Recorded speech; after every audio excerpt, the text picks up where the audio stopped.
ಚೆನ್ನಾಗಿ ನೀಟೊಂದು ಓದಿಸ್ತಿದೆಯಲ್ಲ ಅವಳಿಗೆ ಎಂತ ಗಂಟತಿಯಪ್ಪ. ಸೂಟು ಬೂಟು ವೀರನ ಜೋಡಿ ನೀಡುವೆ, ಅಂಬಾರಿ ಮೇಲೆ ಅವಳ ಮೆರವಣಿಗೆ ಮಾಡುವೆ.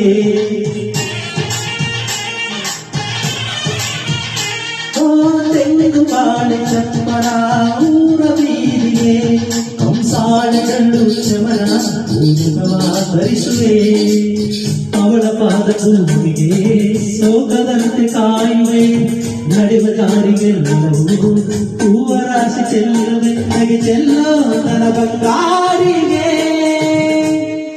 ನನ್ನಾಸೆ ಮಲ್ಲಿಗೆ ಬರುತ್ತಾಳಮ್ಮ. ನಮ್ಮ